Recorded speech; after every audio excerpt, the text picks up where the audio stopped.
The Wolf and the Crane by Pieter E Haumann. Chapter 1. For the past 7 years, Martha Mane had been working the graveyard shift as a cleaning lady at a local takeaway restaurant. She packed up her belongings, as she did every morning at 4 when her shift ended, and made her way towards the intersection down the road, where she would catch a taxi back home to the township. She was excited.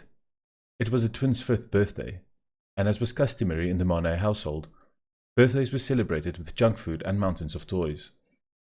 As Martha checked to ensure that the treats she had provided for her children were safely packed into the bag around her shoulder, a loud drumming noise came roaring up the road. It was Ayanda, or Chappie, as he insisted on being called, the driver of the very taxi that had taken her to and from work ever since she got the job. Martha shook her head as she stepped off the curb into the brightly painted minibus. Ayanda was a sweet boy, she remembered. He and his friends used to run around the neighborhood, rapping and drumming about the goings-on in their community. They even had a name for their little troop, but this was far too long ago for Martha to remember. Now, however, as he turned up the volume of the cacophony blaring from the enormous speakers in his taxi, she could barely remember the smiling little kid who used to wake up the neighborhood with song and dance. As Ayanda sped across the pothole-ridden road out of the city, Martha sat staring out the window, across the vast expanse of tin roofs and dirt roads that lay ahead. Her gaze then shifted towards the collection of brick houses, separated only by a small stream from the poverty she and her children had to endure. Then Martha's thoughts drifted to the sum of money which she had been frugally saving over the past few years, accruing interest in the bank.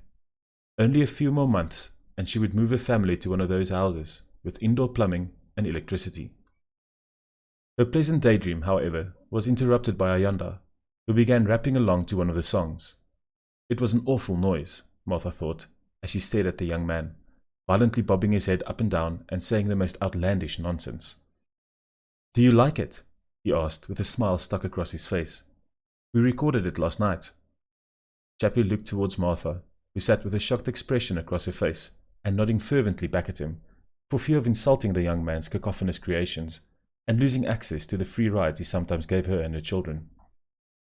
When Ayanda finally turned down the volume of the music, he began explaining the supposed meaning behind the lyrics, and that the music itself was some form of tribute to his ancestors, who beat their assegais against the shields when they would go into battle. Martha made some generically supportive remarks before silently cheering that she could hear her own thoughts once more.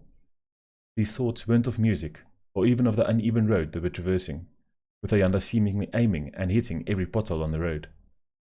No, she was thinking of her children, of how happy they were going to be when she placed the large bag of goodies down in front of them.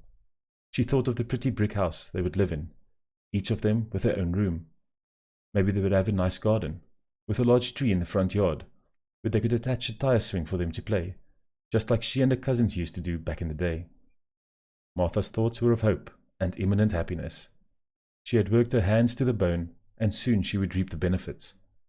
No longer would her neighbors be right on her doorstep. No longer would she and her kin fall victim to arson or theft, brought on by a desperate and unemployed youth.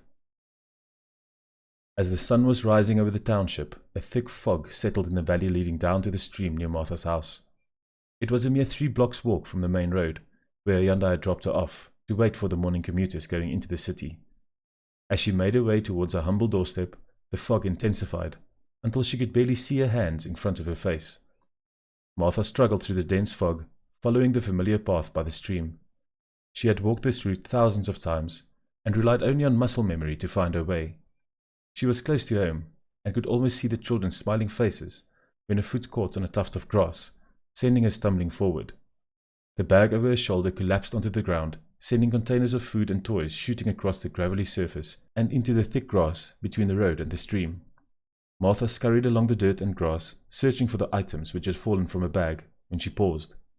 Her hands were touching something strange, something she was not expecting. Martha leaned in closer, and as she parted the tall grass, a chill ran up her spine. She jumped up, turned around, and darted towards the dirt path. "Help!" she shouted, before being overcome with the shock of what she had witnessed. Her legs gave way, and as the foggy morning air faded to black, she tumbled to the ground.